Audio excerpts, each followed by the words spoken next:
Actually, did I finish the homework? I guess I didn't finish the homework, did I? We're not going to start chapter 11 just yet. We're going to finish up chapter 10.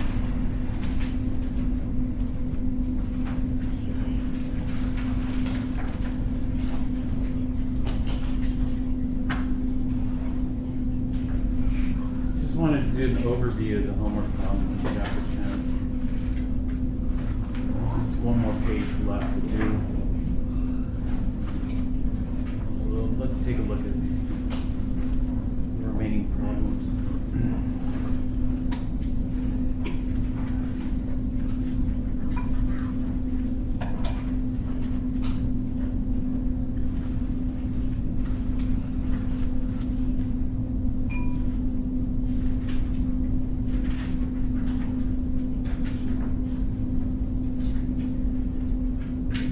What problem did we leave off on? 84?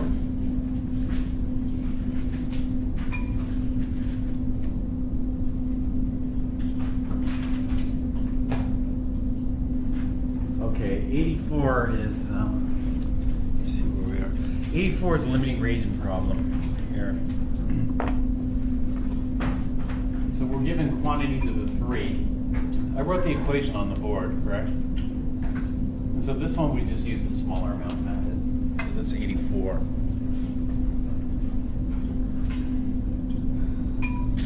We're just getting an overview of these. 85, in 1866, a young chemistry student conceived the electrolytic method of obtaining aluminum from its oxide. This method is still used. And so here, if we take aluminum oxide is aluminum ore, basically. And reacted with carbon here, and we can get the aluminum and CO2. The delta H for this is 1.97 times 10 to the third, or the reaction is written. The large amount of electrical energy required limits the process to areas of relatively inexpensive electrical power. How many kilowatt hours of energy are needed to produce 1 pound of aluminum by this process? If kilowatt hour is 3.60 times 10 to the third kilojoules.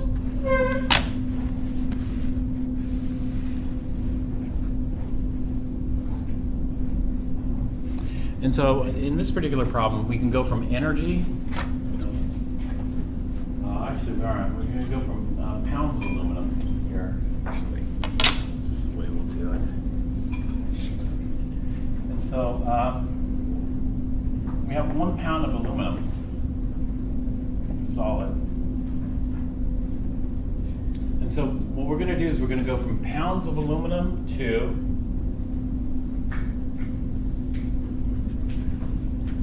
grams. From grams of aluminum to moles. From moles of aluminum, we can go straight to kilojoules because we have the relationship here. For every 4 moles of aluminum, we're going to need 1.97 times 10 to the third kilojoules. And so we'll need 1.97 times 10 to the third kilojoules worth of energy for every 4 moles of aluminum produced. So we'll use that to convert it to kilojoules, but they don't want it in kilojoules, they want it in kilowatt hours. So we have the conversion there. So to go from kilojoules to kilowatt hours, we're going to use this conversion factor, and that is 1 kilowatt hour is equivalent to 3.60 times 10 to the third kilojoules. And so up to here, this is just your straight stoichiometry. The reason that this is an advanced problem is you have to do one more additional conversion factor on top of it.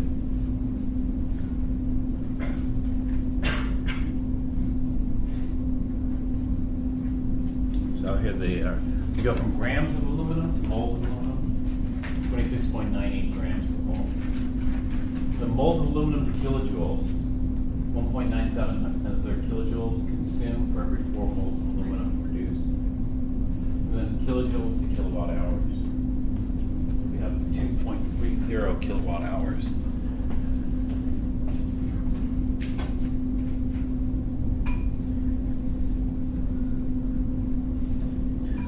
Look at number 86.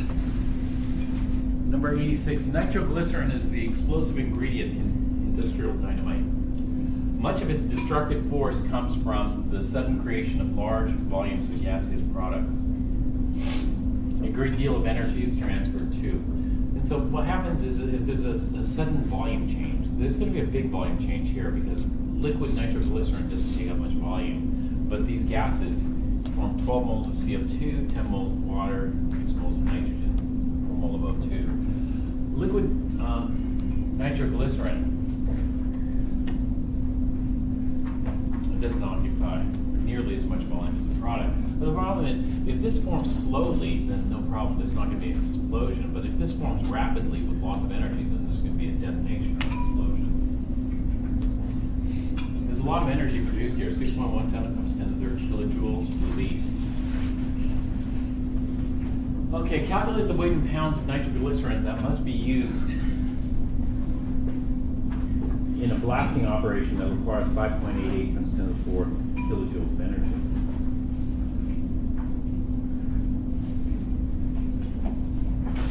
So this one, we have 5.88 times 10 to the 4th kilojoules, and we can go straight from kilojoules to what? We can go straight from kilojoules to moles, because kilojoules per 4 moles of this, kilojoules per 12 moles of that, 10 moles of that, 6 moles of that, 1 mole of that. So we can go straight from kilojoules to moles. In this case, we want to go to moles of nitroglycerin. And so we can get moles of nitroglycerin. I'll just abbreviate NG right here. It's going to be 6, actually, let's do this. For every 4 moles of nitroglycerin, it's kind of a long formula, so I'm just going to abbreviate NG. For every 4 moles of nitroglycerin, we're going to have 6.17 times 10 to the 3rd kilojoules, 10 to the 3rd kilojoules of energy produced. So if we need this much energy produced, then how many? Well, that's more. That would be 58 times 10 to the 3rd. So we need quite a bit more than 4 moles of nitroglycerin.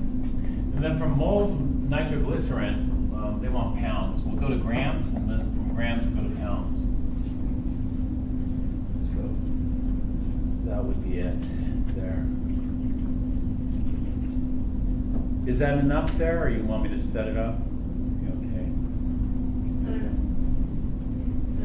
Set it up.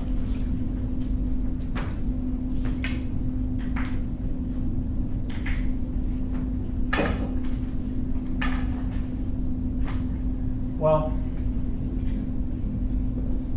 we have 5.88 times 10 to the 3rd kilojoules. This is the amount of energy we want produced. You know that 4 moles of nitroglycerin produces 6.17 times 10 to the 3rd kilojoules. So the kilojoules produced cancel.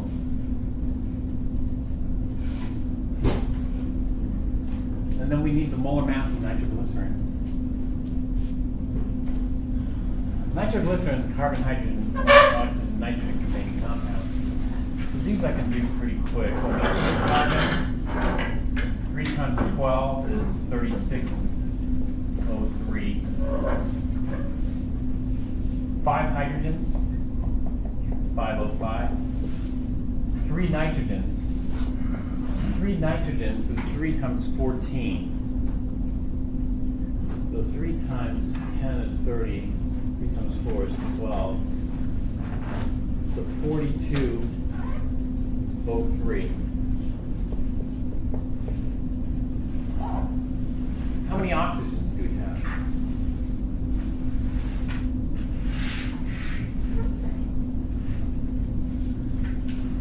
9 oxygens altogether. 9 oxygens, 9 times 16. Well, 10 times 16 is 160 minus 16 would be 184.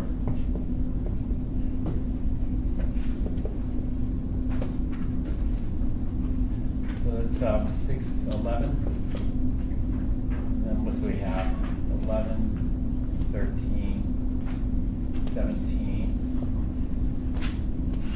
16. 267.11. So 267.11 grams of nitroglycerin per mole of nitroglycerin. Alternatively, you know, if you got a lot of homework to do, we could look it up. Nitroglycerin is pretty common, and so most likely that we can find its molar mass from Wikipedia.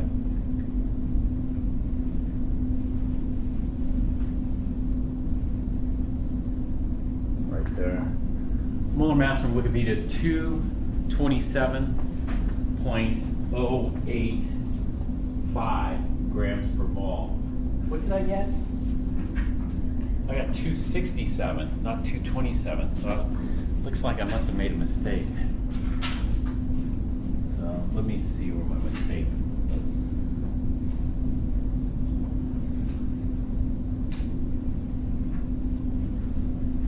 Three carbons, 3 times 12, 36. 5 hydrogens, 3 nitrogens, 3 times 14.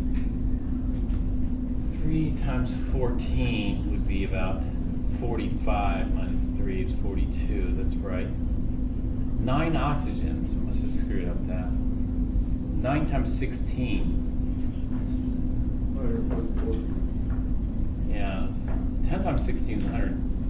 10 times 16 is 160. Minus 16, 144, right? So this is where it goes here. 144, not 184. Let's do 227.11. Made a mistake. So, you know, figuring out molar masses is just an addition, multiplication type deal. And so it's not the most important skill. I mean, once you've done a few of these, you know how to do it. Only benefit is getting more practice, so you memorize the molar masses. But other than that, you can just look them up. Normally, I just look them up. I don't bother calculating if I got a lot of them to do, especially in a stoichiometry problem. You know, you got to calculate all the molar masses each time. Save that time. Do more challenging problems is better. So I would have just looked this up. All right, and then once we have grams of nitroglycerin, then we want pounds. So 1 pound is 453.6 grams. So let's see how many pounds of nitroglycerin that requires here. So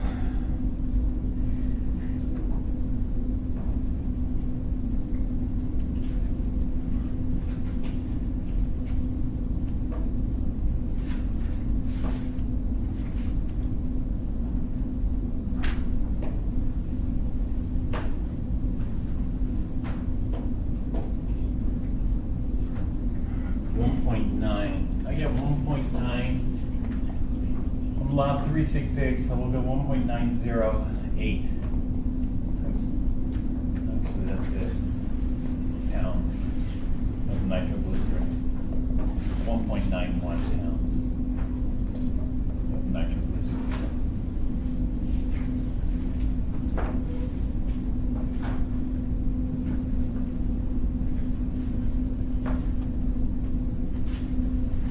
Double check the calculation. Good. All right, 87. A student was given a 1.6240 gram sample of a mixture of sodium nitrate and sodium chloride.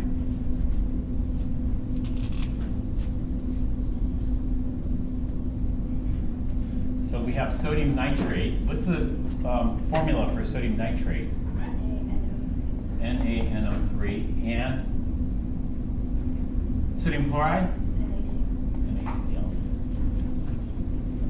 And was asked to find the percentage of each compound in the mixture. And so what we want to know is we want to determine what is the percent sodium nitrate, what is the percent sodium chloride in this mixture. She dissolved the sample and added a solution that contained excess. Okay, so this is solid. and it weighs 1.6240 grams.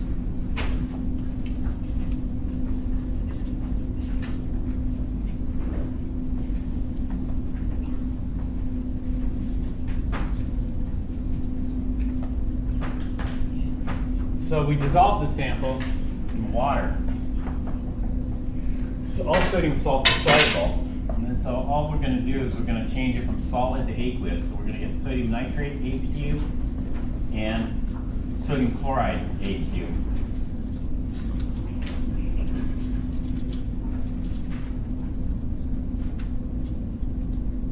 And then added a solution containing an excess silver nitrate. And so in here we're going to put in excess silver nitrate.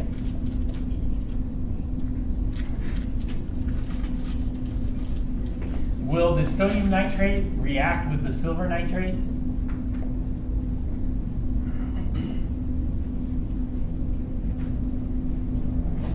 Do you expect any reaction between sodium nitrate and silver nitrate?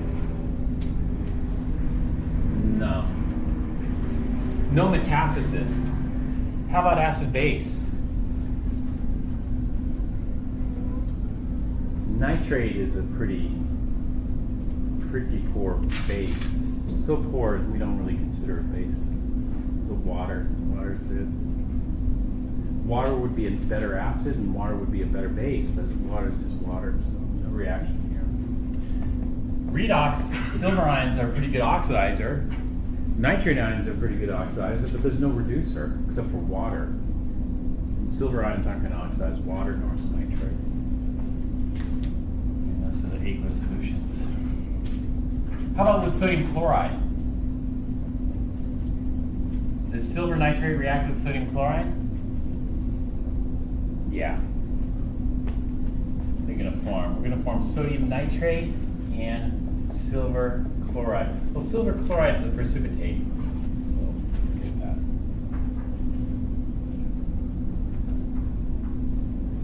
And so in this mixture, the silver nitrate is only going to react with the sodium chloride.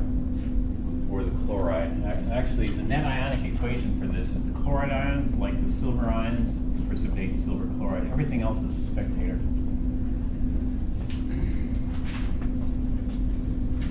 All right, the silver chloride was filtered, dried, and weighed. Its mass was 2.056 grams.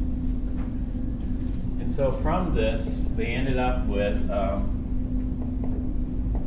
solid silver chloride, 2.056 grams.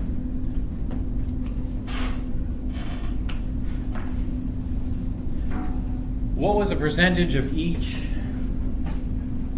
compound in the mixture?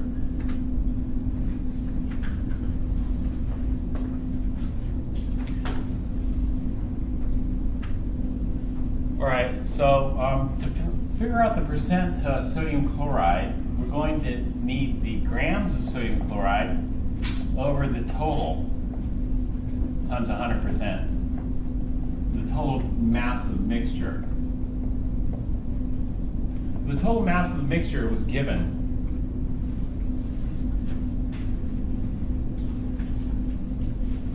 .6240 grams.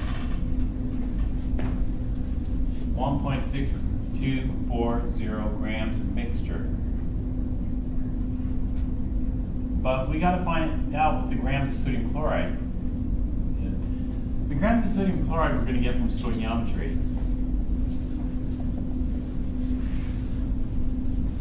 So this is a percent composition problem. The stoichiometry is going to go like this here.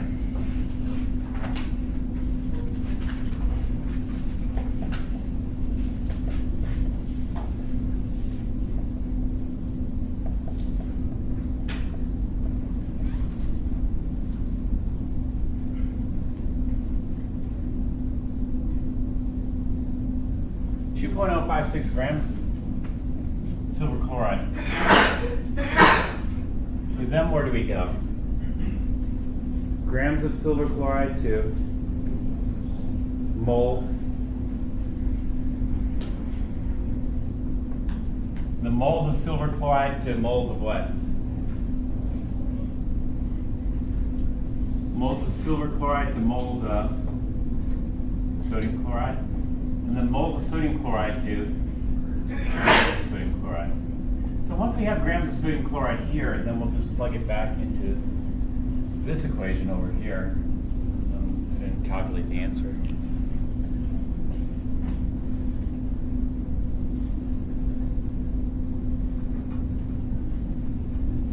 So they start off with grams of silver chloride and convert it to moles of silver chloride. We could look up this molar mass or we could calculate it.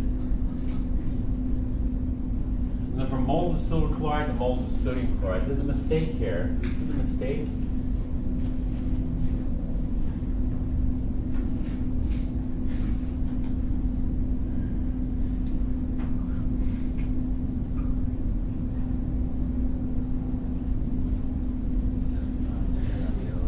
Yeah. How can I correct it?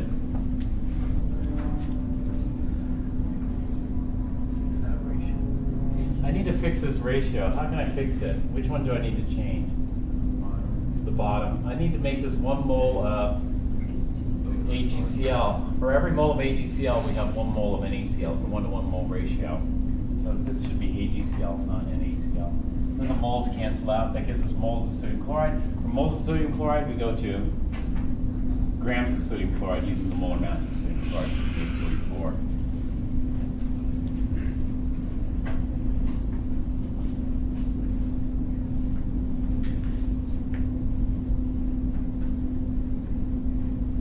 All right, they calculated 0.8379 grams of sodium chloride. So to figure out the percentage by mass sodium chloride, we take 0.8379 grams of sodium chloride divided by the total times 100. It comes out to 51.59% sodium chloride. There are only 2 components in this mixture. And so to figure out the percent sodium nitrate, we could do it 2 ways. One way is just take 100%. 100% minus 51.59% gives us 48.41. Or the other way of figuring out the percent sodium nitrate is to do what they did here in this calculation. They took this mixture. This mixture is a mixture of silver chloride, what is it? Not silver. Sodium nitrate and sodium chloride. So this mixture is a mixture of sodium nitrate plus sodium chloride. And subtract out the mass of sodium chloride, that means what's left over must be the sodium nitrate. When they take the mass of sodium nitrate divided by the total mass times 100%, that gives us a percent by mass sodium nitrate here. So that's another way. So there are 2 ways of calculating it. One is just the 2 components have to add up to 100%. The other is to figure out the masses.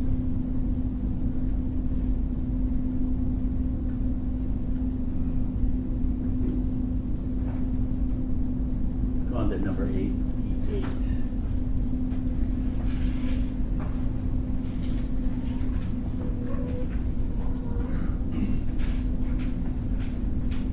Let me know if you wanted, me to do the problem or need more details on solving, like that last problem. I could go through it. Was that enough?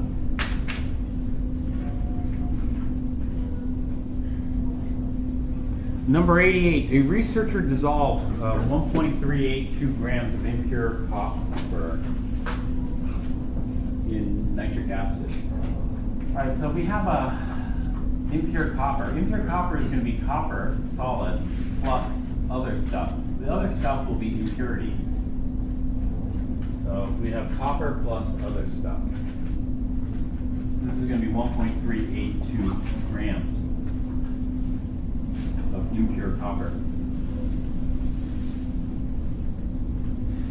What they want is they find, let's go to the last sentence here, find the percent by mass copper in the original sample.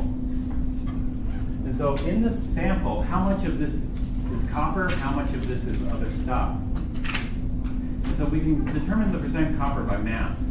Percent copper by mass is going to equal the grams of copper divided by the total mass, 1.382, times 100%. So let's say this consists of 1.382 grams of copper, pure copper, then it would be 100% copper. Could be less. We'll see how much it is. So anyway, the other stuff is inert. The other stuff doesn't react. So what happens here is that the copper, and the other stuff does not contain copper. So the copper here, the solid that was in this sample, was treated with nitric acid. And it's treated with nitric acid, it formed copper 2 nitrate and other stuff. The solution went through a series of steps in which the copper 2 nitrate was changed to copper 2 hydroxide. So we do a series of steps, I don't know how many steps. And then this was changed to copper 2 hydroxide. Then to copper 2 oxide. Maybe there's only just one step here. Just go with one step. So we go from copper 2 nitrate to copper 2 hydroxide to copper 2 oxide, and then to copper 2 chloride.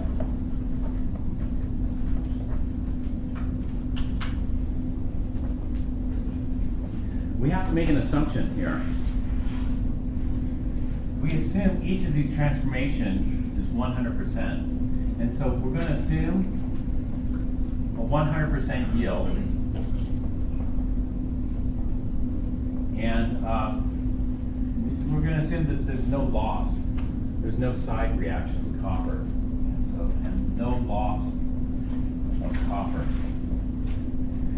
And so if I start off with 1 million copper atoms here, those 1 million copper atoms go here, and those 1 million copper atoms end up here, and then those 1 million copper atoms end up here, and then finally the 1 million copper atoms end up here, so we didn't lose a single copper atom. All the copper atoms were transferred from the beginning to the end.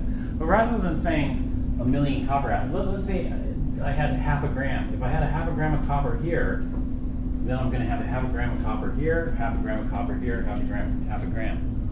100% yield in each step. We didn't lose any.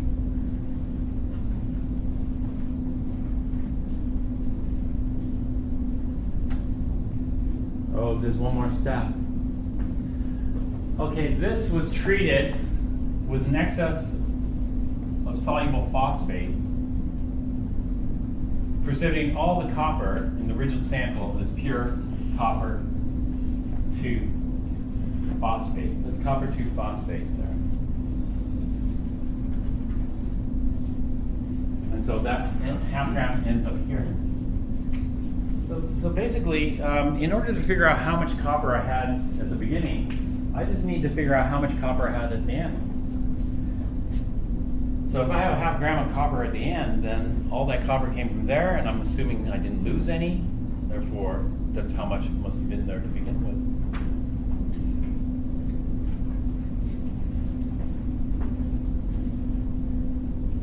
The precipitate was dried and weighed. Its mass was 2.637 grams. 2.673 grams of copper 2 phosphate. Okay, find the percent mass of copper. So what we need is we need to know how many grams of copper. But what we're given is we're given the grams of copper 2 phosphate. And so we have to relate the copper 2 phosphate to the original copper. But I don't have any equations, chemical equations. It turns out I don't need equations. You know, mole relationships, mole ratios come from two sources. Mole ratios come from the chemical equation, balanced chemical equation, or mole ratios come from the formula. As you recall, formulas are just mole ratios. 1 mole of copper, 2 moles of chlorine atoms. 3 moles of copper, 2 moles of phosphorus, 8 moles of oxygen. So formulas are mole ratios. And so this is the way I'm going to do this particular problem. I'm going to go from 2.673 grams, 2.673 grams of copper 2 phosphate. Then I'm going to convert that to moles. And then I'm going to convert it to grams.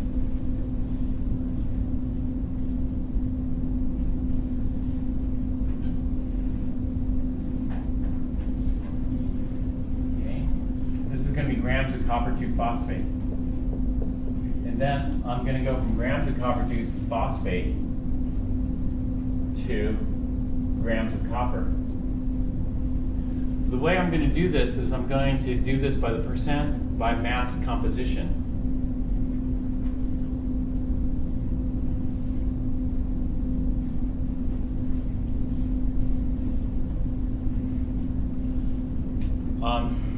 And so we're going to go from grams of copper 2 phosphate to grams of copper.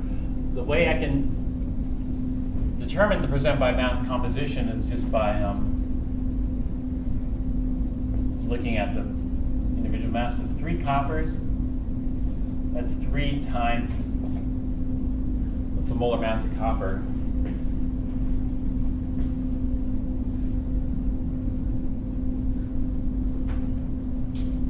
$63.55. 3 times 63.55, which gives us what?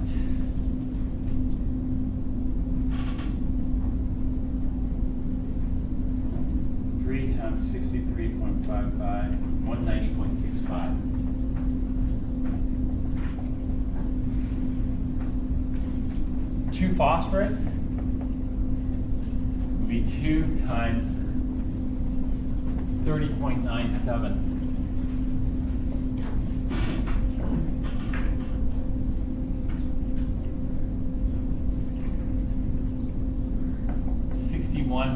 .94. How many oxygens? 8 oxygens. 8 times 16. 128. 9, 15, 10.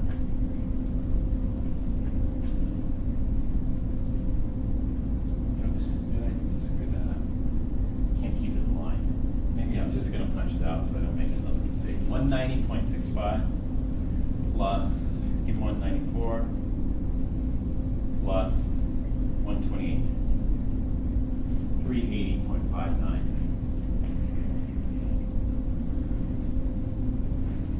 So this one, a mole of copper 2 phosphate weighs 380.59 grams.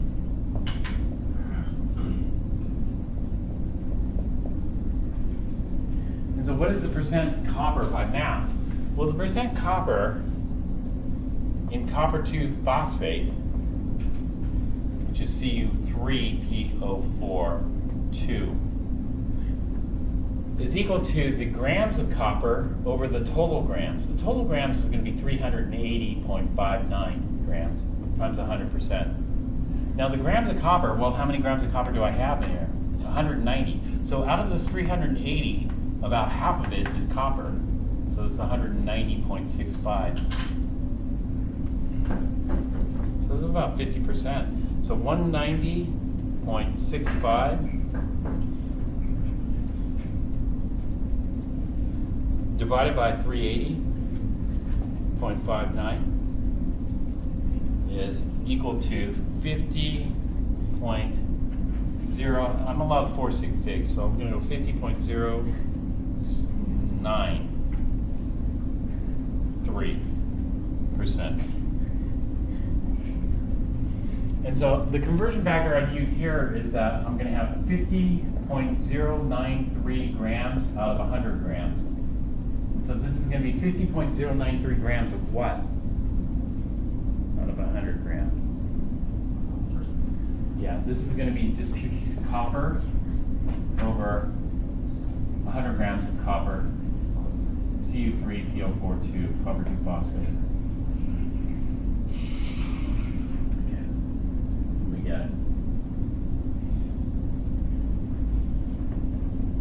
This is not the way I would have calculated it.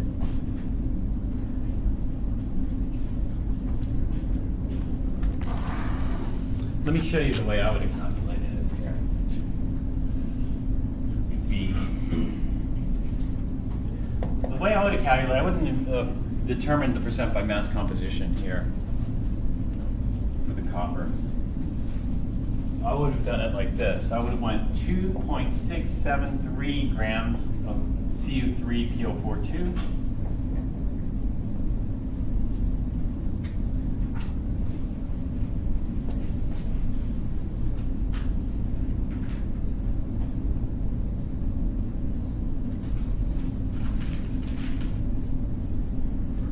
What did I do?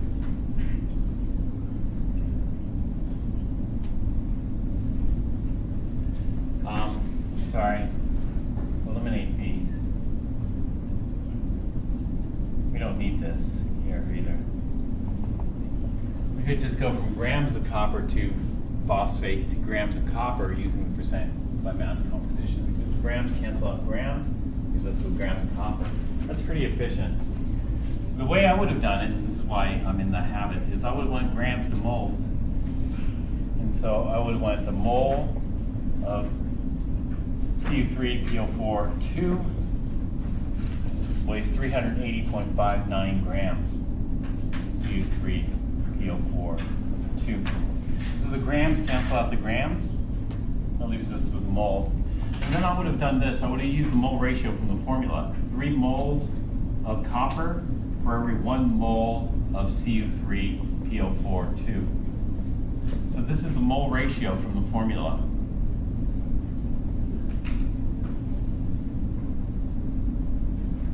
Normally, we get the mole ratio from the balanced chemical equation, but there's no reason we can't get the mole ratio from the formula like this as well for this particular problem. And then a mole of copper weighs 63.55 grams, so 63.55 grams of copper per mole of copper. Okay, then what I'm going to get is I'm going to get the grams of copper. Once I have the grams of copper metal, I'll plug that back into the original equation, and I'll solve for percent copper by mass. Let's see how the book did it. The book did it the way I would have done it. That is, go from grams of copper 2 phosphate to moles of copper 2 phosphate, moles of copper 2 phosphate to moles of copper using the chemical formula, mole ratio from the chemical formula. And the moles of copper to grams of copper, which got cut off here.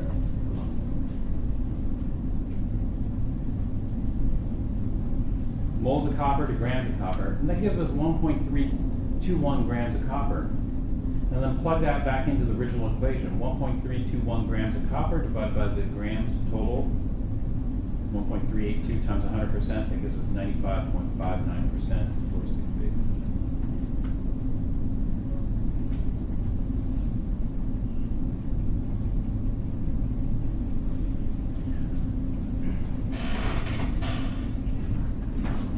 What mass in grams of magnesium nitrate must be used to precipitate as magnesium hydroxide, all of the hydroxide, in 50.0 milliliters of 17.0% by mass sodium hydroxide, the density of which is 1.19 grams per milliliter. Precipitation reaction, they give it to us.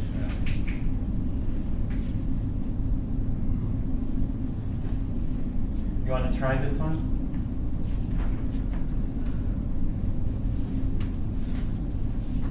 All right, give this one a try. The advanced stoichiometry problems is just like an extra conversion factor or two. You know? That's what makes it an advanced problem.